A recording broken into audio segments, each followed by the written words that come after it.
Saludos cordiales muchachos. Avanzando con lo que es la materia de nefrología de la carrera de medicina, nos corresponde esta semana hablar de lo que es la hipertensión arterial sistémica, una enfermedad que tiene una alta prevalencia y constituye uno de los principales factores de riesgo para progresión a enfermedad renal y complicaciones cardiovasculares. Por lo tanto, es de suma importancia hacer un adecuado diagnóstico para enfocar un manejo oportuno, tanto con medidas no farmacológicas como farmacológicas, como veremos más adelante. Entonces, empecemos primero definiendo lo que es hipertensión arterial, como una enfermedad que es crónica, controlable y multifactorial, y que está caracterizada por un incremento sostenido de la presión arterial sistólica por encima de 140 milímetros de mercurio y o la presión arterial diastólica por encima de 90 milímetros de mercurio. Vean que en la definición es I-O, quiere decir que puede existir una elevación tanto de la presión arterial sistólica o de la presión arterial diastólica, o en su caso de ambas. ¿Por qué es importante la definición o la estadificación de presión arterial? Porque es un factor precursor identificable y corregible en el tiempo, y que constituye, como les había indicado, uno de los principales factores de riesgo de enfermedad cardiovascular.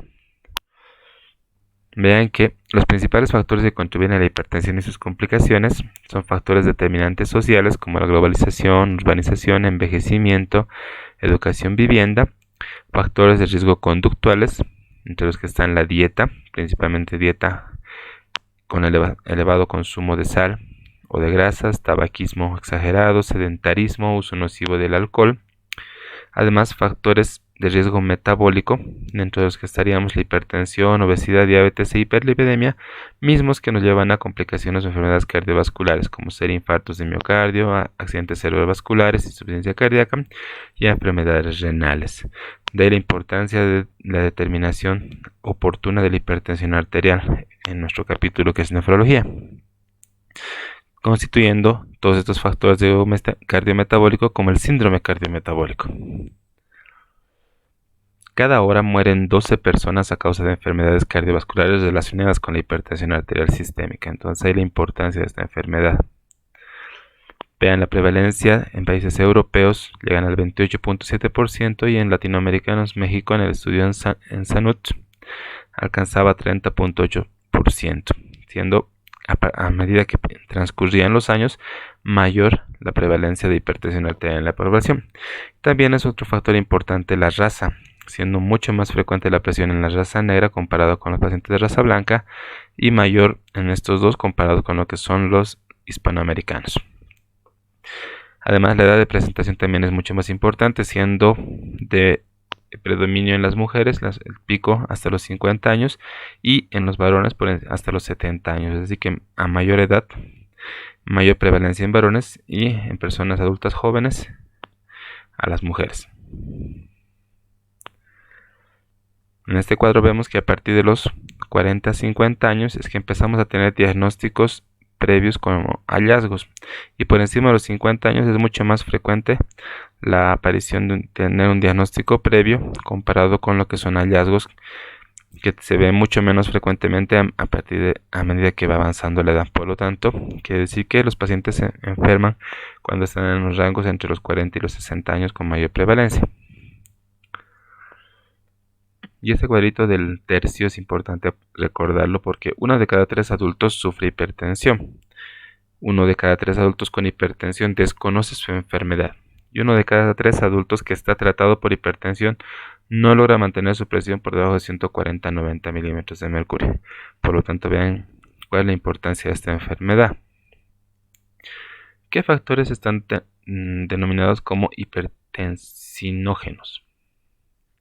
La obesidad, uno de los principales factores de riesgo de desarrollar enfermedades cardiometabólicas, ya que la población con mayor perímetro abdominal son los que tienen mayores factores de riesgo. La resistencia a la insulina, por un estado de hiperinsulinismo, favoreciendo retención de sal, aumentando la actividad del sistema nervioso simpático, además favoreciendo la proliferación de células musculares lisas y alteraciones en el transporte transmembrana. El alcohol, que aumenta los niveles del sistema renina-angiotensina, aldosterona y o cortisol, constituyen un efecto nocivo sobre el tono vascular periférico, alterando la sensibilidad a la insulina. Además, constituyen estimulador del sistema nervioso central y producen una depresión de magnesio, factores relacionados con la fisiopatogenia de la hipertensión arterial. Otros factores tenemos a la disminución del consumo, o el incremento, del consumo de la sal, ya que incrementa el volumen sanguíneo de la precarga, demostrado en el estudio INTERSAL que tiene una relación directa con la presión arterial diastólica, y el estudio de DASH demostró que una disminución en el consumo de la sal podría controlar o disminuir la presión arterial media en 10 milímetros de mercurio. Otro factor, como hemos mencionado, la edad y el sexo, siendo la prevalencia mayor en varones hasta la década de los 70 y en las mujeres en la década de los 50. El sedentarismo, ya que el ejercicio regular y la actividad física se asocian con niveles menores de presión arterial, como veremos más adelante, son principales factores modificables para la presión arterial. El estrés, estimulante del sistema nervioso central, principalmente de tipo psicógeno, y es un factor dependiente del estrés intermitente de la adrenalina, que nos lleva a mayor presión arterial en los pacientes. Otro factor, una ingesta baja de potasio, como un factor de riesgo para el desarrollo de hipertensión arterial, ya que hay una disminución de la respuesta vascular a otros vasoconstrictores y hay cambios en la excreción de sodio. Otros aspectos nutricionales, como la baja concentración de calcio y magnesio, en relación a la permeabilidad de la membrana y al aporte dietético de magnesio. Y finalmente el tabaquismo, ya que incrementan la presión arterial entre 5 a 10 milímetros de mercurio y tienen un efecto directo vasodilatador por los metabolitos de la nicotina. Entonces, para el control de la presión arterial, tenemos que existen sistemas de control rápido, dentro de los cuales tenemos a los vasoreceptores, quimiorreceptores y la respuesta isquémica del sistema nervioso central. También tenemos sistema de control intermedio, vasoconstricción inducida por el sistema de renin-angiotensina, aldosterona, movimiento de líquidos a través de capilares, vasoconstricción mediada por adrenalina o noradrenalina y vasoconstrictor asociado a la vasopresina, y finalmente sistemas de control a largo plazo, dentro de los que se encuentra el riñón, a través de la modificación o adaptación del sistema de líquidos corporales y la liberación de renina para el estímulo del sistema renina-angiotensina-aldosterona, siendo otros factores a control a largo plazo el sistema calicreína-quinina y el sistema de las prostaglandinas. Entonces, hablando un poquito de física y fisiología, podemos definir que la presión está en relación a la magnitud física que mide la fuerza por unidad de superficie. Esta fuerza ejercida por la sangre en una superficie determinada de la pared interna del endotelio de los vasos sanguíneos que circulan por dicha sangre son los que están en relación a lo que es la presión arterial, siendo la presión relativa controlada de forma manométrica o la presión absoluta, que es la manométrica más la presión atmosférica. Esta fórmula de la presión física está en relación a los principios de Pascal, que nos hablan de la presión ejercida en un fluido incompresible y contenido en un recipiente de paredes que se transmite con igual intensidad por todos los puntos del fluido. Ahora, otra cosa importante es hablar de si es lo mismo la presión que la tensión arterial, y esto se responde de una forma sencilla: no es lo mismo presión que tensión, ya que la ley de Laplace-Young habla que a mayor radio de un vaso está determinado, puede haber un incremento de la presión. Es decir, para un vaso con un determinado radio y una presión interna, tendrá una mayor tensión mientras mayor elevada sea esta. Por lo tanto, presión y tensión son variables y directamente proporcionales, pero no son lo mismo. ¿Qué quiere decir? Que si la presión aumenta, entonces aumenta la tensión, pero si aumenta el radio de un vaso, también incrementa la tensión. Por ejemplo, en el caso de los aneurismas. Por lo tanto, se habla como si fueran sinónimos, sin embargo, tienen diferencias sutiles en su explicación fisiológica. ¿Qué factores determinan esta fuerza ejercida por la sangre a nivel de los vasos sanguíneos? Hay factores no modificables, como hemos mencionado, la carga genética, la edad, la raza, y factores modificables, como son la alimentación, actividad física, tabaquismo, alcoholismo, el estrés, que nos pueden llevar a este tipo de alteraciones en la presión. Y la misma se puede determinar por métodos directos o indirectos. Directos e invasivos a través de un catéter intravascular, menos utilizado, y métodos indirectos no invasivos a través de un esfingomanómetro, y siendo el método más empleado a través de técnica palpo-auscultatoria, en los principios de Bernoulli y de Reynolds, y que tienen diferentes clasificaciones, siendo desde las más elementales o la más conocida, la JNS7, avanzando el 2014 a la JNC 8, que es la última reunión que tuvo la JNC, y nuevas clasificaciones salidas del 2017 de la AJA, el 2018 de la Europea y recientemente de la Sociedad Internacional de Hipertensión de este año. Por lo tanto, en fisiopatología de la hipertensión, la presión arterial está determinada por dos factores: el gasto cardíaco, que está en relación al volumen sistólico y la frecuencia cardíaca, y la resistencia periférica en relación a la estructura vascular y la función vascular. Por lo tanto, existen factores etiológicos, reguladores y determinantes de lo que es la presión arterial.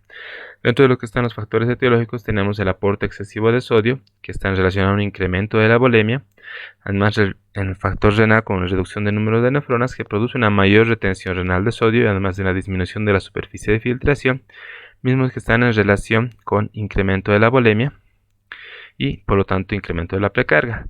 Otros factores relacionados con estos están el estrés, que produce una hiperactividad nerviosa simpática, la alteración genética y que está en relación a alteraciones de la membrana celular, y esta hiperactividad nerviosa simpática en relación al exceso de renina-angiotensina y la obesidad con un incremento de la hiperinsulinemia, siendo otro factor etiológico factores derivados del endotelio que condicionan un estado de hipertrofia estructural.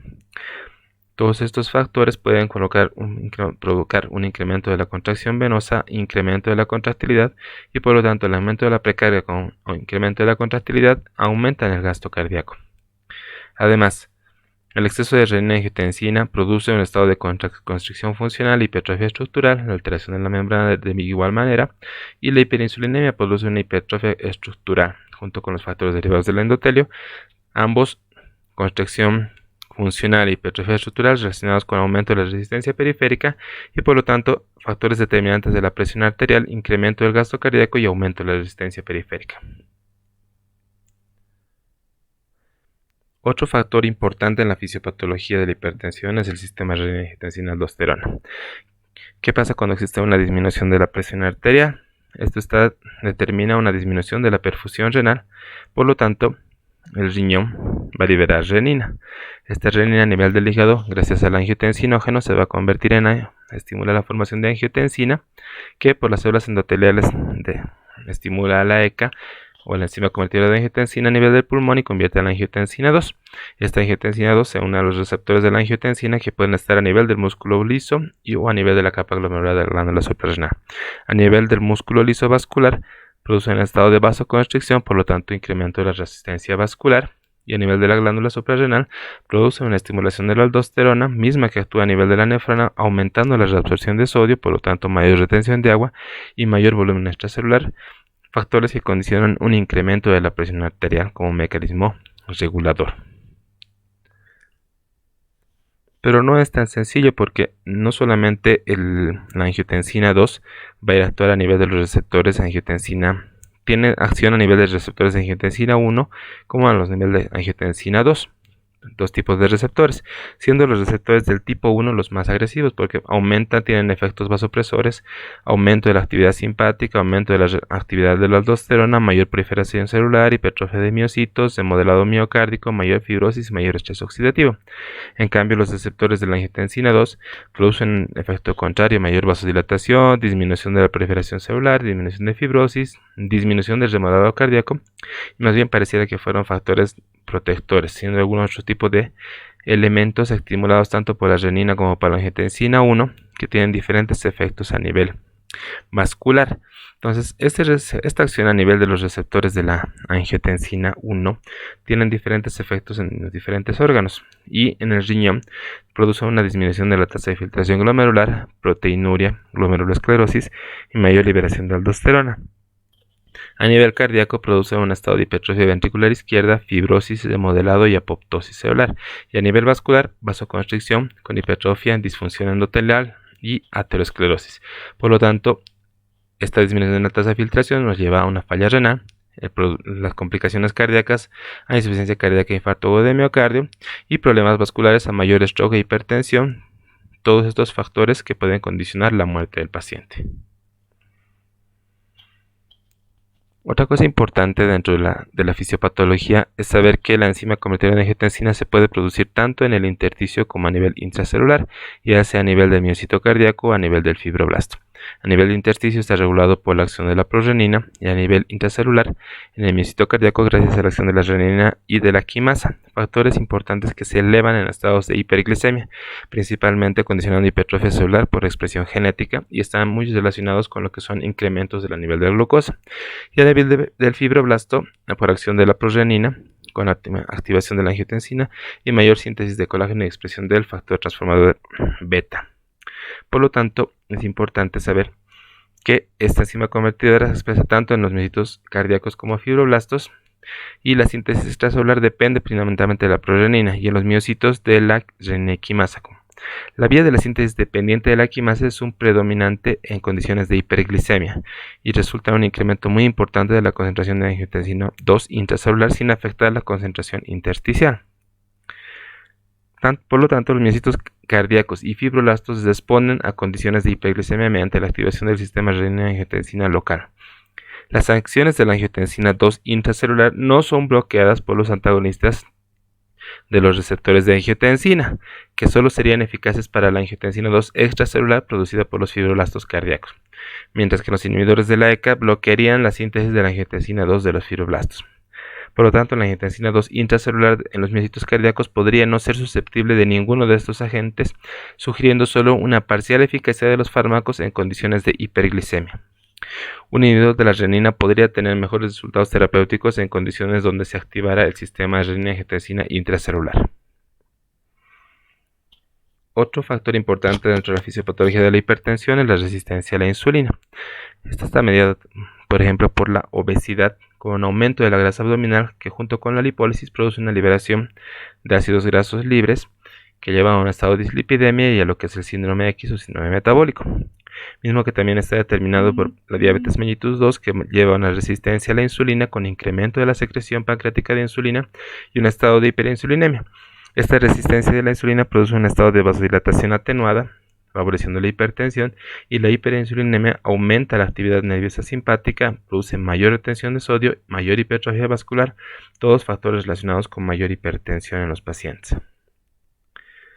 El sistema nervioso simpático también es importante dentro de lo que es la fisiopatología, ya que al existir un incremento de la actividad del sistema nervioso simpático, hay mayor actividad de la noradrenalina, que participa a nivel de los receptores alfa-adrenérgicos y beta-adrenérgicos. A nivel de los receptores alfa-adrenérgicos produce mayor expansión de volumen y por lo tanto mayor resistencia periférica. Y a nivel de los receptores beta-adrenérgicos, mayor gasto cardíaco, mayor liberación de renina que estimula la angiotensina 2, aldosterona, mayor expansión de volumen, por lo tanto mayor gasto cardíaco, mayor resistencia periférica y mayor presión arterial. Otro factor importante es el síndrome de hipopnea obstructiva del sueño, que condiciona que el paciente haga apneas recurrentes que condicionan un estado de hipoxia, hipercalcemia y acidosis, por lo tanto al nivel del endotelio produzcan una disminución del óxido nítrico y mayor actividad de la endotelina, que es una sustancia principalmente vasoconstrictora, por lo tanto una disfunción endotelial. Y además a nivel de quimiorreceptores hay una estimulación simpática con aumento del gasto cardíaco, vasoconstricción periférica y activación del sistema renina-angiotensina y aldosterona, a estos cuatro factores determinantes de lo que es la hipertensión arterial. Entonces todos estos factores están relacionados con la hipertensión. Ya conociendo un poquito de la fisiopatología vamos a clasificar a la hipertensión arterial.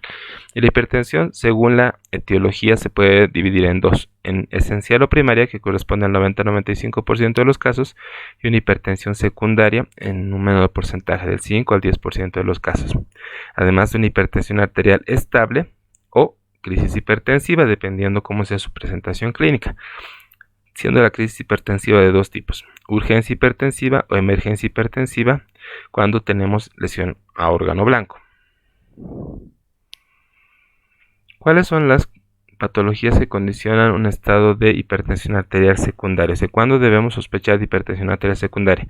Ya que la mayoría son primaria, tenemos que tener en consideración cuáles son las condiciones que pueden llevarnos a hipertensión secundaria. La enfermedad renal, por ejemplo, con disminución de filtrado, alteración del sedimento, una coreografía abdominal alterada, donde la opción terapéutica será corregir la enfermedad primaria. La hipertensión arterial renovascular sospechada cuando hay una alteración en el Doppler de las arterias renales con angiotomografía o angioresonancia o arteriografía de las arterias renales. El tratamiento será una corrección mediante angioplastía o cirugía de bypass. El hiperaldosteronismo primario es otra condición donde puede haber una alteración del cociente de aldosterona, actividad renina plasmática, se hace un test de supresión, toma selectiva de aldosterona en venas suprarrenales o una tomografía suprarrenal. Y la opción terapéutica, antagonistas de la aldosterona o suprarrenalectomía. El hipercortisolismo, donde se solicita un ritmo de cortisol en orina de 24 horas en saliva, se hace tomografía de la suprarrenal de la hipófisis y el tratamiento será corregir la enfermedad primaria. El feocromocitoma es otra condición que puede llevar a hipertensión secundaria, donde se determina la concentración de metanefrinas en orina o en plasma, se pide una tomografía de resonancia magnética abdominal y una gamografía para determinar la alteración a nivel de las suprarrenales, donde la condición o la opción terapéutica será la suprarrenalectomía. Alteraciones tiroideas con determinación de T4 libre y TSH, y el tratamiento será corrección de la enfermedad de base, sea hipo o hipertiroidismo. El hiperparatiroidismo primario con determinación de calcio, fósforo, PTH y vitamina D, gamografía de la glándula paratiroidea y ecografía, la solución definitiva de la paratiroidectomía. El síndrome de apnea obstructiva del sueño, se puede hacer escalas, polisonografía y la corrección será medidas generales, evaluación por otorrinolaringología o la aplicación de la presión positiva continua de la vía aérea. Coartación de la aorta mediante un ecocardiograma, angiotomografía y la corrección angioplastía y cirugía. Y finalmente la acromegalia, donde se tiene que hacer la determinación del factor de crecimiento insulínico tipo 1, además de una resonancia magnética de la hipófisis, y el factor corrector terapéutico será la resección del tumor. Cuando hablamos de emergencia o de crisis hipertensivas, hay diferentes definiciones. La Sociedad Europea define como una elevación de la presión arterial mayor a 180 sistólica y 120 a diastólica. La Sociedad Catalana como mayor a 190 a 110 y la Sociedad Española mayor a 210 a 120, siendo el factor más conocido o utilizado en Latinoamérica como una elevación por encima de 180 a 120 milímetros de mercurio. ¿Y qué factores o qué signos de la exploración física nos sugieren una alteración de órgano diana? En la exploración cardiovascular, la taquicardia, taquipnea, tercer tono, galope, ortopnea crepitante, singurgitación yugular, edema, soplo abdominal, asimetría de pulsos, signos de mala perfusión periférica o estado de shock. En la exploración neurológica, alteración del estado de conciencia, coma, desorientación, convulsiones, focalidad neurológica o rigidez de nuca. Y en el fondo de ojo, presencia de hemorragias o exudados, algodonosos o duros o papiledema. Finalmente, a nivel renal, presencia de edema, oliguria, proteinuria o hematuria. Es decir, que cualquiera de estas alteraciones que encontramos en el contexto de un paciente con una crisis hipertensiva nos está hablando de una lesión a órgano blanco, siempre y cuando estos factores no estén condicionados por alguna otra patología previa diagnosticada en el paciente. Entonces, ¿cuáles son las causas de emergencia hipertensiva? Elevación de la presión arterial con lesión de órgano blanco. Tenemos neurológicas, la encefalopatía hipertensiva, enfermedad cerebrovascular, isquémica hemorrágica, hemorragia subaracnoidea o el traumatismo craneoencefálico medular. Cardiovasculares, insuficiencia cardíaca izquierda, síndrome coronario agudo, aneurisma disecante de aorta. En las renales, la injuria renal aguda, en el embarazo la preeclampsia grave o eclampsia. Y las urgencias hipertensivas, es decir, aumento de la presión sin lesión de órgano diana, la hipertensión marina o acelerada, pacientes con antecedentes de enfermedad cardiovascular, periodos pre o postquirúrgicos, exceso de catecolaminas circulantes por incremento de la ingesta de cocaína, feocromocitoma, interacción de los inhibidores de la monoaminoxidasa, supresión brusca de agentes antihipertensivos, crisis de pánico, en trasplantados renales o quemaduras extensas. Entonces, ¿cuál es el abordaje o el algoritmo para el manejo de estos pacientes con crisis hipertensiva? Primero, evaluar si son sintomáticos o asintomáticos. Si está asintomático, no hay ausencia de gravedad, comprobar la presión arterial, descartar que sea una pseudocrisis, es decir, una elevación por algún estrés del momento, dejar reposar al paciente durante 30 minutos, por si está muy ansioso, darle un sedante de tipo diazepam, y nuevamente controlar la presión arterial. Si la presión arterial permanece elevada por encima de 200-120, entonces se trata de una urgencia hipertensiva y hay que verificar si el paciente recibía o no recibía tratamiento.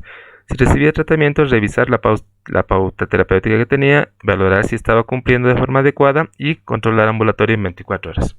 Si no recibía tratamiento, podemos optar a dar captopril por vía oral o atenolol y valorar en 1 o 2 horas a ver si hay una disminución de la presión. Si existe una disminución, podemos hacer un control ambulatorio en 24 horas, ya que es una urgencia, no hay lesión organodiana. Pero si no controlamos la presión con el medicamento que se administra en emergencia, activamos el traslado en ambulancia a un servicio de urgencia hospitalario. Ahora, si el paciente tiene sospecha de hipertensión maligna, se debe administrar colocar una vía endovenosa y trasladar directamente a un servicio de urgencias, o si hay un compromiso de vital o signo de gravedad, que nos hablaría de una emergencia hipertensiva. Ahora, ¿cómo clasificamos a la hipertensión? Normalmente antes se consideraba como presión normal menor a 120/80. Sin embargo, esto se ha visto modificado en las últimas guías del 2020 de la Sociedad Internacional, donde se habla de una presión normal a una presión arterial sistólica por debajo de 130 milímetros de mercurio y una presión arterial diastólica por debajo de 85. Antes se hablaba de una presión óptima menor a 120/80. Eso ya se había visto descartado en la última clasificación. Un estado de prehipertensión, que ahora se denomina presión normal alta, a la presión de 130 a 139 la sistólica y de 85 a 89 la presión diastólica. La hipertensión arterial estadio 1, donde la presión arterial sistólica está entre 140 y 159 o la diastólica entre 90 y 99, y el estadio 2, una presión arterial sistólica mayor a 160 y la presión arterial diastólica mayor a 100. Según el consenso de la JNS8, se considera hipertensión arterial en los ancianos, siendo un poquito más flexibles en el concepto, tomando en cuenta la presión arterial sistólica mayor a 150 y la diastólica mayor a 90. Esto es lo que se manejaba, lo que se consideraba en las modificaciones del 2018, donde vean el valor óptimo era 120/80, lo normal de 120 a 129, diastólica de 80 a 84, normal alta de 130 a 140, 85 a 89 y los grados de hipertensión. Sin embargo, en las guías europeas del 2018 se consideraba un estadio 3 de hipertensión, considerado como sistólica mayor a 180 y diastólica mayor a 110. Y una hipertensión sistólica aislada, donde solamente la presión arterial sistólica está mayor a 140 y la diastólica menor a 90. Sin embargo, esto estaba considerado para los europeos como grado 3. Las guías del 2018, las americanas, ya solamente consideran 2 estadios de hipertensión arterial. Y estos grados de clasificación: normal, presión arterial elevada, normal elevada, y la hipertensión estadio 1 y estadio 2. ¿Qué dice la guía del 2020? La guía del 2020 considera ya no menor a 120/80 como normal, sino menor a 130 la sistólica y 185 para la diastólica. Normal alta 130 a 139, 85 a 89, y grado 1 mayor a 140 a 159, 90 a 99, grado 2 mayor a 160, mayor a 100. Esto siempre y cuando la presión sea tomada en un consultorio o una oficina.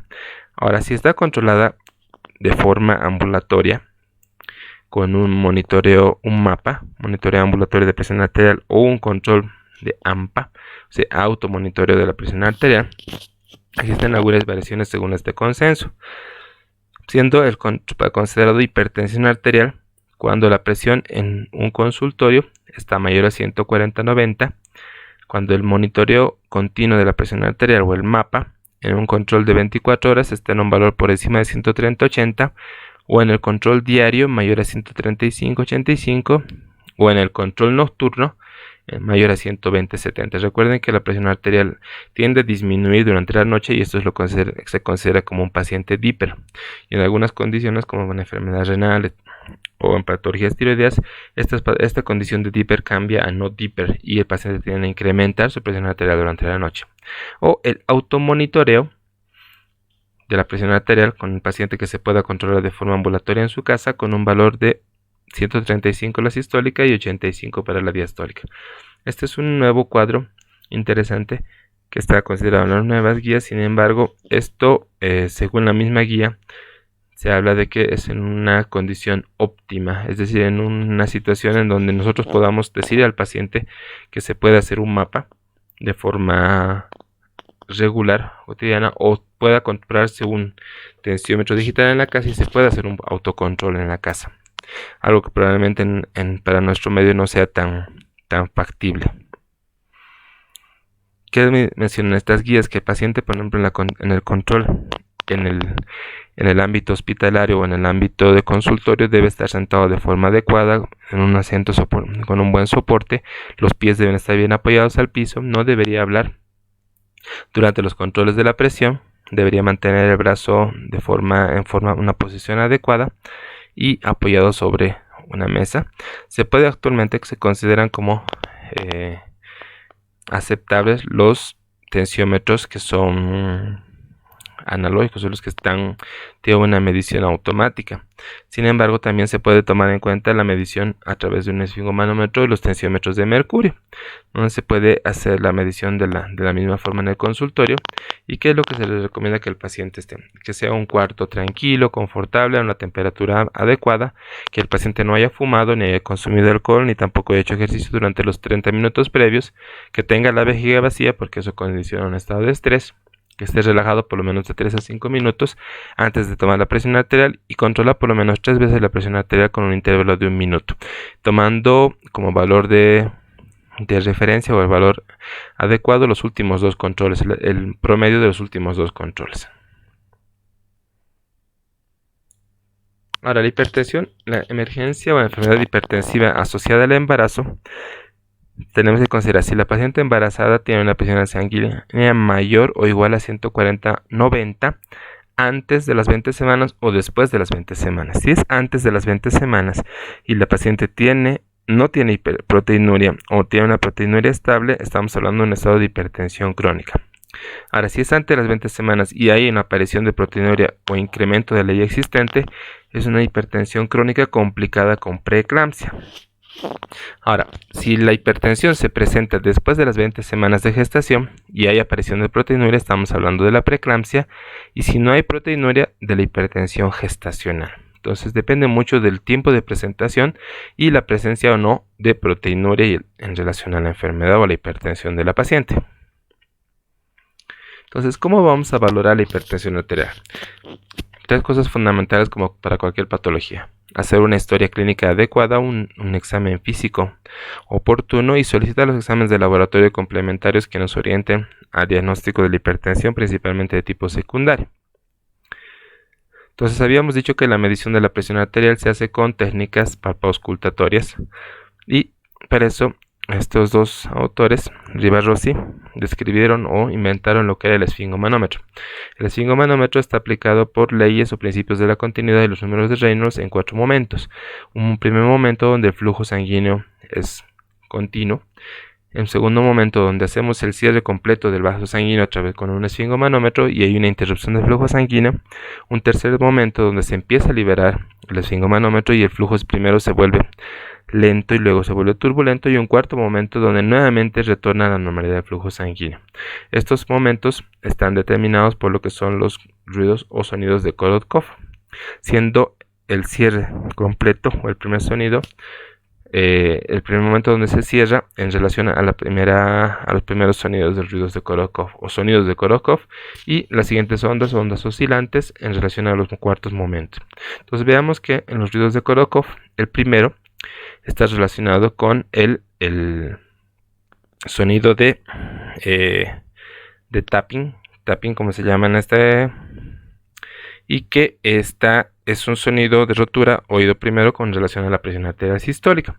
Existe un segundo, tercero y cuarto sonido que están en relación a la mayor espacio entre la presión sistólica y diastólica. Además, el tercero y cuarto se oye con presiones dentro de 10 milímetros de mercurio sobre la presión sanguínea diastólica y descrentos, ambos como golpeando pesadamente y acallando, thumping y moving.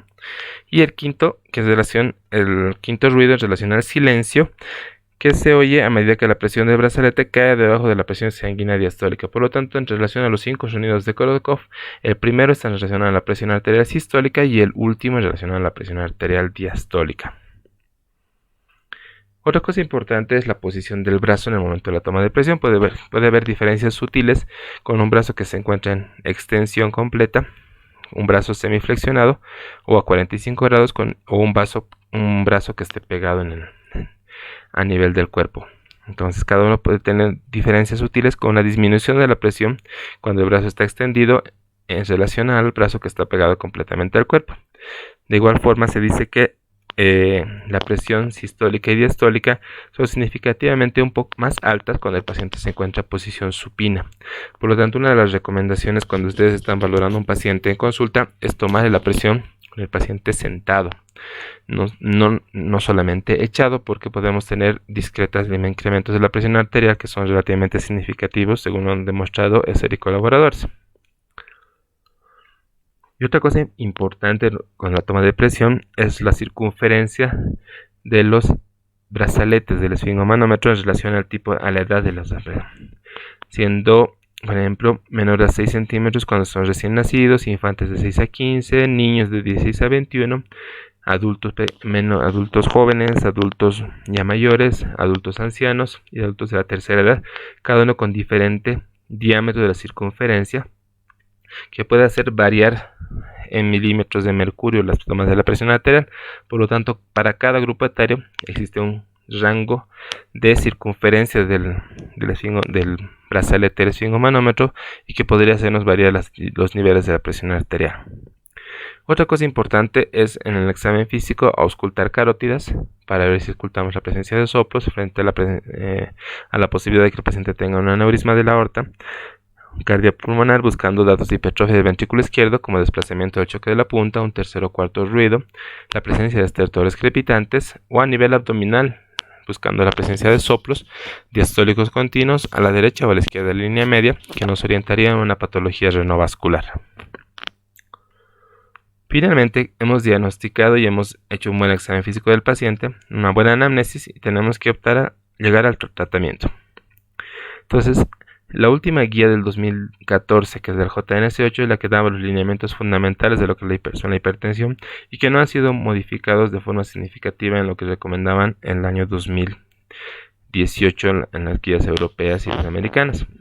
Entonces, existiendo algunas diferencias comparando la del séptimo consenso con la del octavo consenso en relación a algunas alteraciones, principalmente en lo que respectaba a la metodología y a la modificación de los hábitos de la opción de tratamientos, que vamos a ver a continuación con mucho más detalle. Entonces, el primer abordaje de todas las guías siempre es la modificación de los cambios del estilo de vida, que tienen efectos sobre la presión arterial, donde la reducción del peso, es decir, mantener un peso ideal entre 20 y 25 kilogramos metro cuadrado de índice de masa corporal, favorece la disminución de 5 a 20 milímetros de mercurio por reducción de cada 10 kilogramos de peso. Entonces, es bien importante que a los pacientes que están con obesidad, sobrepeso o obesidad en diferente estadio, favorezcamos la disminución porque mejora la control de la presión arterial de por sí, sin toma de medicamentos. Reducción en el consumo de la sal, es decir, reducir la cantidad de sal menor a 100 gramos de sal al día o una cucharada de café, mejora en 2 a 8 milímetros de mercurio la presión arterial sistólica. Moderación en el consumo del alcohol, limitar el consumo por debajo de 210 gramos semanales, que serían 30 gramos día en hombres, y 140 semanales, que serían 20 gramos día en las mujeres. Disminuye de 2 a 4 milímetros de mercurio. Adopción de la dieta DASH, que es una dieta rica en fruta, verdura, productos lácteos, desnatados, reducción de la grasa total y especialmente saturada, que favorece a una disminución de 8 a 14 milímetros de mercurio. Vean, estos son uno de los principales factores: la dieta, reducción de peso, además del ejercicio físico. Práctica habitual al menos de 5 días a la semana de ejercicio aeróbico, no ejercicio de tensión, o por ejemplo pesas. Por ejemplo, caminar deprisa durante al menos 30 a 45 minutos, que condicionan disminución de 4 a 9 milímetros de mercurio de la presión arterial sistólica. Entonces, todas estas medidas tienen que ser pilar fundamental del manejo de los pacientes con hipertensión arterial. Esta guía del JNS8 tenía 9 recomendaciones más un algoritmo. Entonces, vamos a ver cuáles son las recomendaciones. Inicio del tratamiento. En la población general de 60 años o más, iniciamos el tratamiento farmacológico para reducir la presión arterial con una presión arterial sistólica mayor a 150 y mayor a 90 en mayores de 60 años.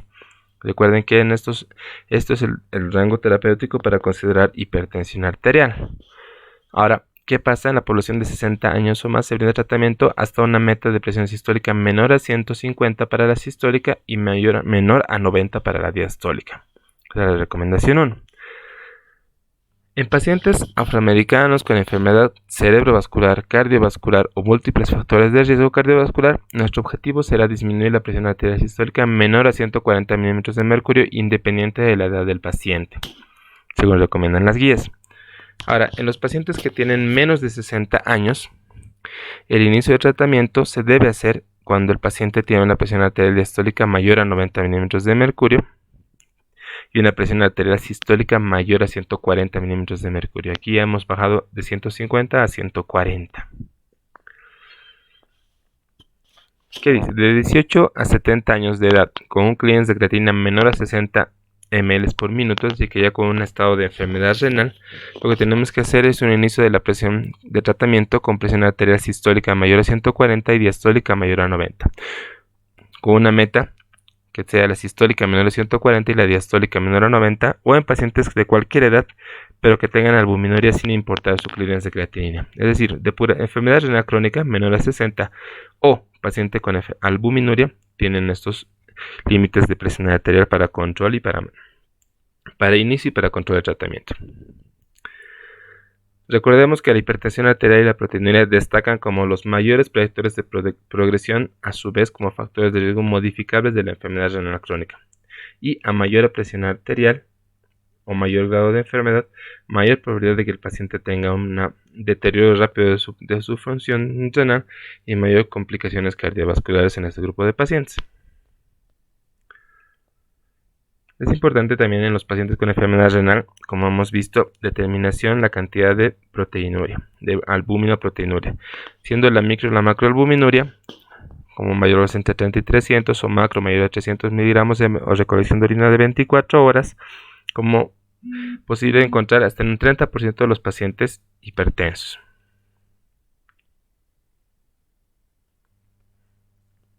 Entonces es importante la cuantificación de la proteinuria, determinando si es micro o macroalbuminuria en una recolección de orina de 24 horas, en una muestra aislada, una relación albumino-creatinina, o una muestra aislada en relación a proteinuria creatinina, o en un examen de orina simple donde podemos encontrar simplemente las cruces, siendo negativo menor de 10 miligramos de decilitro, una cruz de 30 miligramos de decilitro, dos cruces de 100 miligramos de decilitro y tres cruces de 300 a 1 gramo o 1000 miligramos de decilitro. Entonces, ese trabajo del MDRD del año 94 hablaba que en pacientes con proteinuria mayor de 3 gramos en 24 horas nuestra meta era bajar más la presión arterial, menor a 130-80, ya que tenía un beneficio en términos de los eventos renales únicamente. Por lo tanto, en pacientes con hipertensión y diabetes, o pacientes que tengan una proteinuria significativa, todavía era importante considerar la disminución de la presión arterial. Sin embargo, en el estudio ACCORD se menciona o se demostró que los pacientes que tenían hipertensión y diabetes ya no era recomendable bajar tanto la presión arterial sistólica, o sea, ya tenía que estar menor a 130 y nuestra meta tendría que estar por debajo de 140 milímetros de mercurio para la sistólica y 90 para la diastólica. Sí, entonces renales y diabéticos, según la norma de la guía del 2018, ya se consideraba como límite de la presión sistólica al 140 milímetros de mercurio.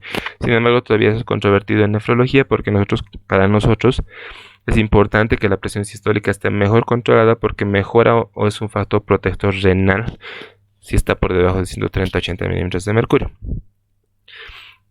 Si se excluye a los afroamericanos en la población general, incluyendo a los diabéticos, el tratamiento inicial debe incluir uno de los siguientes fármacos: un diurético tipo tiazida, un bloqueador de los canales de calcio, un inhibidor de la enzima convertidora de angiotensina o un antagonista del receptor de la angiotensina 2. Las guías recomiendan iniciar por lo general con un inhibidor de la enzima convertidora de angiotensina o un ARA2 y después asociar un diurético o un bloqueador de canal de calcio. Las 4 clases de fármacos recomendados tienen efectos comparables sobre la mortalidad global y los eventos cardiovasculares, cerebrovasculares y renales, siendo más efectivos las tiazidas que los IECAs y los IECAs que los bloqueadores de canales de calcio, pero que tienen mayor efectividad o mejor efecto en la falla cardíaca. No se recomienda como fármacos de primera línea los beta bloqueadores o los alfa agonistas. ¿Por qué? Porque los beta bloqueadores están en relación a mayor asociación de muertes por causa cardiovascular y el infarto de miocardio, enfermedad vasculocerebral, en comparación con los ARAS2, principalmente por incremento de la enfermedad vasculocerebral. Y los alfa agonistas porque tienen peores resultados cerebrovasculares, insuficiencia cardíaca y eventos cardiovasculares combinados en comparación con un diurético.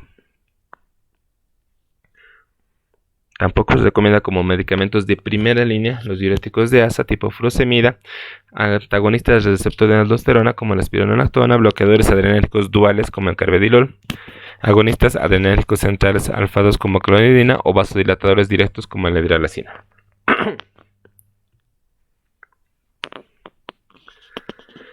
En la población de pacientes afroamericanos, el tratamiento antihipertensivo inicial debe incluir un bloqueador de los canales de calcio o un diurético tipo tiazida, sean con diabetes o sin diabetes. Entonces, en este tipo de grupo de pacientes sí tenemos como primera línea los bloqueadores de canales de calcio o los diuréticos de tipo tiazida.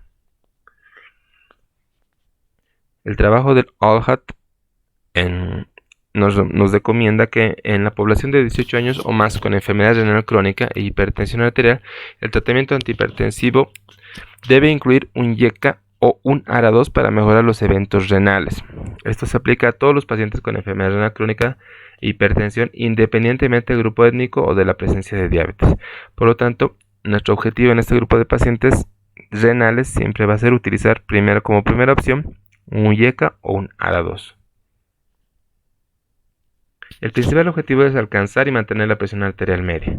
Si esta no se alcanza en un mes de tratamiento, aumente la dosis de la droga inicial o agregue una segunda droga de las clases mencionadas en la recomendación 6.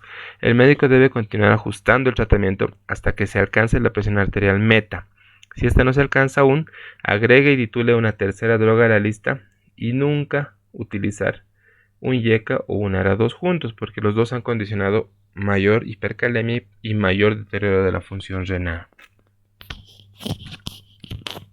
Por lo tanto, para la selección del fármaco en la población general que no sean negros, incluidos los diabéticos, nuestra terapia inicial incluirá diurético tipo tiazida, bloqueador de canal de calcio, YECA o ARA. En la población general de las personas afroamericanas, incluidos los diabéticos, la primera opción incluirá una tiazida o un bloqueador de los canales de calcio, y en la población mayor de 18 años con enfermedad renal e hipertensión, nuestras primeras opciones un YECA o un ARA2 para mejorar los eventos renales aparte de la hipertensión. ¿Qué medicamentos tenemos a la mano? YECAs tenemos a captopril, enalapril y lisinopril, siendo la dosis meta o la dosis máxima de captopril de hasta 200, de enalapril hasta 20 miligramos y de lisinopril 40 miligramos.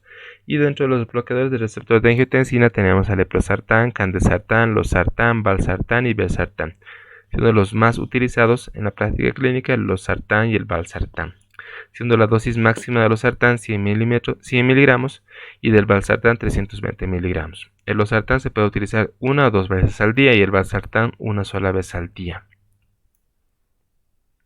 Los beta bloqueadores más utilizados en la práctica son el atenolol y el propanolol. El atenolol más frecuente en nuestro medio, la dosis máxima 100 miligramos una vez al día. Bloqueadores de canales de calcio, la amlodipina, siendo la dosis máxima de 10 miligramos y una sola vez al día. Y el tiazem, de hasta 360 miligramos dosis máxima una vez al día. Nitrendipina hasta 20 miligramos, se puede dividir en una o dos tomas al día. Los diuréticos tipo tiazidas, el más utilizado en nuestro medio es la hidroclorotiazida, también tenemos clortalidona y la bendroflumethiazida. La dosis máxima de hidroclorotiazida, que es el diurético que tenemos en disponibilidad en nuestro medio, es de 100 miligramos al día. Se puede dividir en una o dos tomas al día. Dentro de los bloqueadores del calcio tenemos los dihidropiridínicos y los no dihidropiridínicos. Los más utilizados en la práctica diaria son los dihidropiridínicos, donde está el amlodipino y el nifedipino, y los no dihidropiridínicos, el diltiazem y el verapamil. Ahora, hay algunas condiciones especiales si el paciente tiene algún tipo de patología especial que nos orientaría a utilizar uno u otro medicamento como drogas de elección. Si el paciente tiene una falla cardíaca, lo recomendable es utilizar diuréticos, bloqueador de canal de calcio, YECA o ARA2 o antagonistas de la aldosterona. En estos pacientes está contraindicado utilizar bloqueadores de canales de calcio. En pacientes post-infarto agudo de miocardio, después de un infarto agudo de miocardio, es recomendado beta bloqueante o inhibidor de la enzima convertidora de angiotensina o antagonista de la aldosterona, como un medicamento remodelador del músculo cardíaco. En pacientes con alto riesgo coronario, diuréticos, beta bloqueantes y IECAS, además de bloqueo de los canales de calcio. En pacientes diabéticos, diuréticos, beta bloqueantes, IECA ARA2 y bloqueo de canales de calcio. En enfermedad renal crónica, hemos dicho que el IECA o ARA2, la primera opción. Y en pacientes que tengan prevención de un stroke recurrente, diuréticos o inhibidores de la enzima convertidora de angiotensina como primeras opciones. Entonces, en el 2007 había un poquito más de libertad para utilizar todo tipo de medicamentos combinados. Entonces, esta era la recomendación del JNC 7 y de las guías europeas. Sin embargo, esto se ha visto modificado y ya hay unas combinaciones que son las ideales, las que están en verde continuo, que serían IECA con diurético tiacido, o IECA con antagonista de calcio, o antagonista con ARA2, antagonista con diurético, o ARA2 con diurético, o con antagonista de canales de calcio, siendo verde discontinuo útil, pero con limitaciones. Tiene la combinación de un bloqueador beta con diurético tiacido, negro posible, pero con menor evidencia, todo lo que está en negrito intermitente, y no recomendable la combinación de un IECA con un ARA2. Es decir que a partir de esta guía y ya desde el octavo consenso, desde el 2014 hasta la actualidad, está contraindicado el uso de o la combinación de IECAS con ARA2. Esta combinación entonces está contraindicada, son combinaciones preferidas, los diuréticos con IECA o ARA2 o antagonistas de canal de calcio o antagonistas de canal de calcio con diuréticos IECA o ARA2. La combinación de diurético con bloqueador beta se considera con limitación debido al posible incremento de riesgo de diabetes de novo, y la combinación de dos fármacos en un solo comprimido mejora la adherencia, y esto está recomendado también en las nuevas guías del 2020, que mientras menos medicamentos tenga el paciente que consumir para el control de su enfermedad, mayor adherencia y mayor apego al tratamiento. ¿Qué pasa en la mujer embarazada? Tenemos estas opciones, la betalol, alfametildopa, hidralazina, hidroclorotiazida, furosemida. El IECA ARA2 hay que tener cuidado porque está contraindicado, se desaconseja en las mujeres en edad fértil su uso, en hipertensión, porque puede producir anuria neonatal, hipoplasia pulmonar o muerte neonatal. Los betabloqueantes está contraindicado su uso en menos de 20 semanas de gestación. El nifedipino, nitroprusiato no está descrito, aunque el nitroprusiato puede producir toxicidad fetal si su uso dura más de 4 horas. Las opciones terapéuticas más utilizadas, alfametildopa, la betalol e hidralazina, con estas dosis y estos esquemas que están escritos aquí. ¿Qué fármacos pueden utilizarse en la lactancia materna? Es otra pregunta importante que hacen las personas o las mujeres embarazadas, pues si se han fijado pueden hacer hipertensión gestacional, hipertensión relacionada con el embarazo, hipertensión complicada por preeclampsia o eclampsia. Compatibles con la lactancia, metildopa, la betalol, nifedipino, captopril, nalapril, hidroclorotiazida, propanolol, metoprolol, oxprenolol. Incompatibles, atenolol, nadolol y diltiazem. Es decir, atenolol no se debe utilizar en personas que están dando de lactancia. No tenemos datos para el verapamilo, el amlodipino, prinolol, los ARAS2 u otros IECAS que no estén en esta lista, como el lisinopril.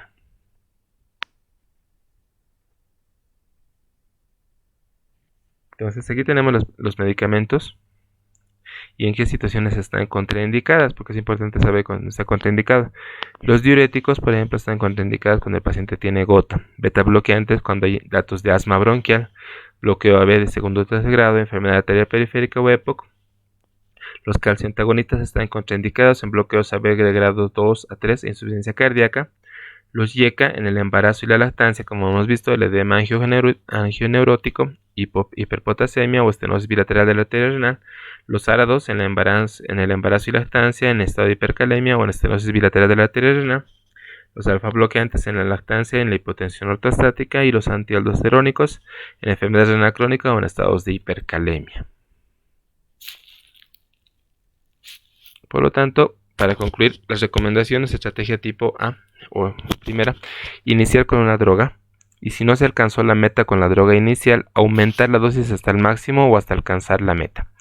Si la meta no se alcanza, agregar una segunda droga de una clase distinta a la inicial y aumentar la dosis hasta alcanzar la meta. Si la meta no se alcanza con dos drogas, agregar una tercera a la lista y titular la dosis evitando la combinación de YK o ARA. Como con recomendación B, inicie con una droga y agregue una segunda antes de alcanzar la dosis máxima de la primera. Luego titule ambas dosis hasta alcanzar la meta.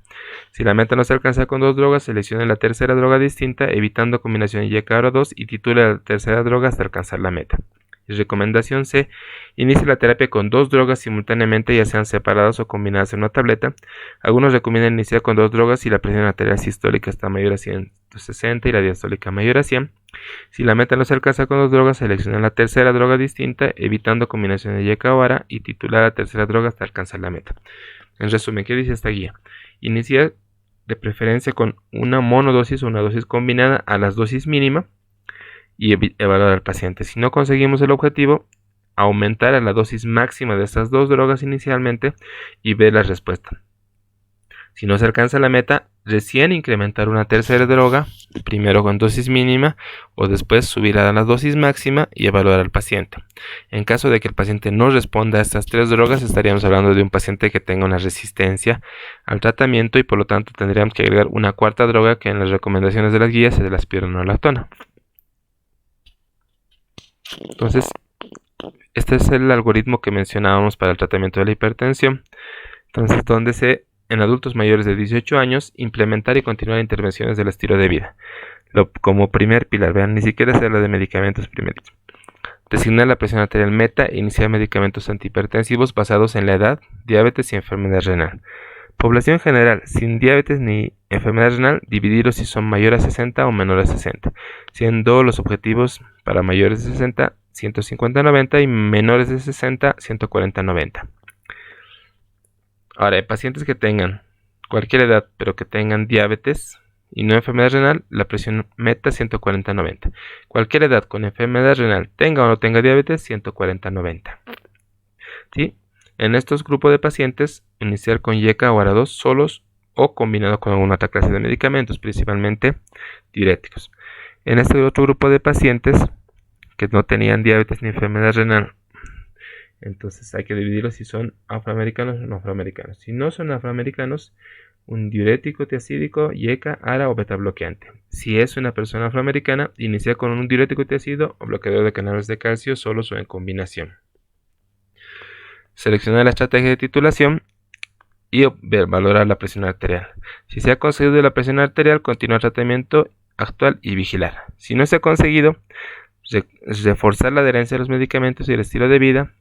Para la estrategia A y B, agregar un tercer medicamento, use una clase no seleccionada. Y para la estrategia C, titular la dosis de medicamento inicial hasta el máximo. No se consigue la presión arterial meta, reforzar la adherencia a los medicamentos y el estilo de vida y agregar y titular una tiacida, YK, ARA2 o bloqueador de canal de calcio, medicamento que no estaba en la combinación anterior, evitando la combinación de YK o ARA2.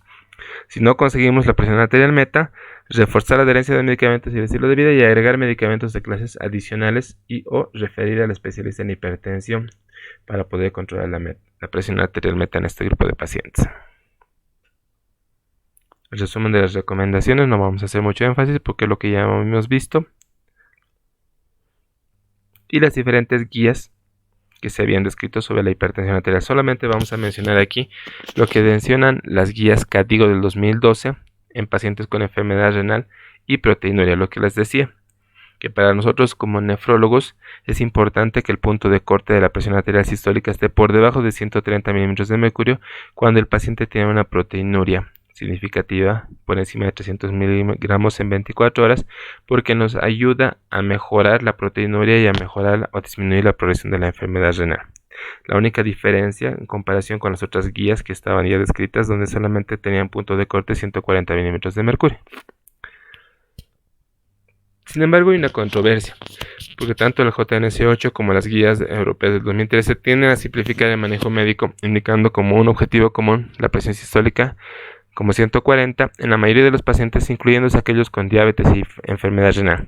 Esta simplificación inquieta a gran parte de la comunidad científica, que opina que existiría un retroceso en el grado de control conseguido en los últimos años y con ello un repunte de los episodios cardiovasculares. Es necesario continuar realizando estudios para encontrar respuestas. Y gracias a esta controversia es que las guías del 2020 hablan y establecen lo que son los valores o el tratamiento esencial y el tratamiento óptimo, siendo la primera modificación del estilo de vida, esto ya la guía de la hipertensión del 2020, y viendo si el paciente tiene una hipertensión arterial estadio 1 o estadio 2, que no mencionaban las anteriores guías, solamente te mencionaban si el paciente estaba con hipertensión o sin hipertensión. Si el paciente está con hipertensión arterial estadio 1, se puede iniciar o inmediatamente tratamiento con una droga en pacientes de alto riesgo, sea esto en enfermedad cardiovascular, enfermedad renal crónica, diabetes o algún otro tipo de patología del paciente. Y el tratamiento óptimo sería iniciar un tratamiento con drogas a bajas dosis en pacientes con riesgo durante 3 a 6 meses con modificaciones del estilo de vida. Y si estamos en un ambiente o una condición esencial, limitación de la habilidad, no tenemos una facilidad del consumo de drogas, entonces en estos pacientes con bajo riesgo hacer una modificación de los hábitos de vida por lo menos durante 3 a 6 meses y nuevamente revalorar. Si no hay un control adecuado, recién la posibilidad de incluir un tratamiento o un medicamento, principalmente en pacientes de 50 a 80 años de edad. En cambio, en pacientes con enfermedad o hipertensión arterial estadio 2, ya sea de forma esencial o óptima, inmediatamente debemos iniciar el tratamiento con medicamentos. Es decir, en estos pacientes no se debe considerar solamente ámbitos del estilo de vida, modificación del estilo de vida, sino también ya iniciar tratamientos con medicamentos. Y otra de las cosas importantes es lo que les mencionaba, según la recomendación de las guías del 2027, o del 2020, perdón, es que como primer paso debemos utilizar un tratamiento dual a bajas dosis, una combinación de bajas dosis de un YK-ARA2 con un diurético tiazídico. Como segundo paso, tenemos que a esta combinación dual de YK o ARA2 más diurético tiazídico subir a la dosis máxima, la dosis plena. El tercer paso recién sería una triple combinación, donde ya podemos asociar un medicamento bloqueador de los canales de calcio, dihidropiridínicos. Y finalmente, el cuarto paso, si este paciente no se ha podido controlar con esta combinación de 3 medicamentos, ya lo consideramos con un paciente de hipertensión resistente a tratamiento. Por lo tanto, a este grupo de pacientes se le añade la espironolactona, lo que les mencionaba como cuarta droga en pacientes con hipertensión resistente. Entonces, esto es lo que se recomienda actualmente en la guía del 2020. ¿Y qué se menciona para el tratamiento de las crisis hipertensivas o las tipo emergencia o urgencia? Si es una hipertensión maligna, el tratamiento se debe controlar en horas con la betalol nicardipino. En encefalopatía hipertensiva, la betalol nicardipino, control inmediato, buscando una presión arterial media de reducción del 20% o 25%.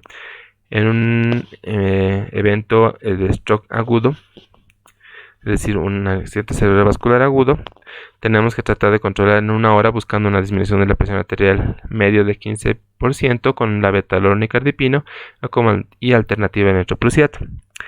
En pacientes que tengan un stroke agudo con indicación de terapia trombolítica, el tratamiento será igual con la betalol y nicardipino, pero tenemos que tratar de tener la presión sistólica mayor a 185 y la diastólica mayor a 110. Si no vamos a hacer terapia trombolítica, la sistólica es 220 y 120, tratando de no bajar bruscamente en este paciente porque lo que podemos condicionar es mayor deterioro de neurológico en estos pacientes.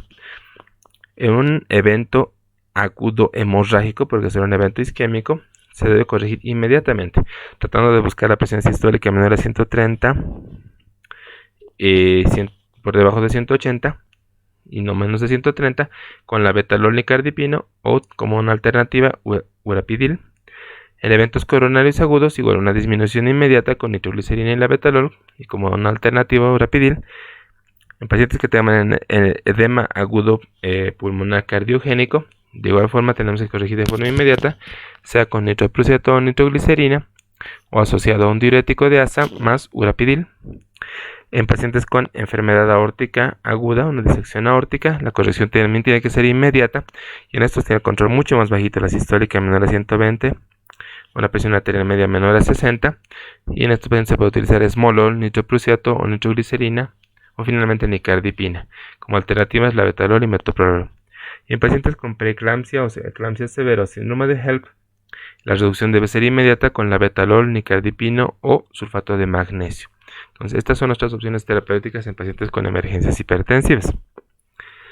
Finalmente, para entrar en lo que es la hipertensión arterial y el compromiso renal, debemos saber que en la hemodinamia en la paciente renal con hipertensión, el flujo sanguíneo está disminuido. Existe una isquemia cortical, la cual se agrava con la edad. El flujo sanguíneo renal se mantiene estable excepto en hipertensión severa o en fases malignas, y se presenta un incremento de la resistencia vascular renal debido a la esclerosis glomerular y a la vasoconstricción aferente. ¿Qué eventos tempranos tenemos con repercusión tardía? Remodelación vascular, es decir, los vasos en la hipertensión se remodelan o adaptan aumentando la relación de la pared del lumen. Disfunción alométrica por disrupción entre el crecimiento somático y renal, presentándose un excesivo crecimiento en la niñez y en la adolescencia, posiblemente debido a una falla o falta de desarrollo de la microcirculación medular o de las arteriolas aferentes corticales, afectando el manejo renal de sodio. Entonces, el daño renal en la hipertensión glomerular es debido a isquemia y daño vascular, con lo cual se produce obsolescencia y esclerosis glomerular, y presencia de hiperfiltración e hipertensión glomerular resultante de una presión arterial elevada, y que sería la que indica la injuria estructural glomerular. Por lo tanto, tenemos estas tres condiciones: hipertensión sistémica con hipertensión glomerular. Ante un incremento sostenido de la presión arterial, la arteriola aferente ya no es capaz de regular la presión glomerular. Hipertensión arterial sin hipertensión glomerular sucede en etapas iniciales de la hipertensión arterial con aumento marcado de la resistencia aferente buscando proteger al riñón, y la hipertensión glomerular sin hipertensión arterial sistémica, clásicamente en los pacientes diabéticos con aumento de la presión capilar glomerular y en incremento del flujo plasmático glomerular, con hiperfunción, hipertensión glomerular, hipertensión arterial tardía. Entonces tenemos las tres condiciones en los pacientes. ¿Qué problemas renales pueden llevar a hipertensión arterial?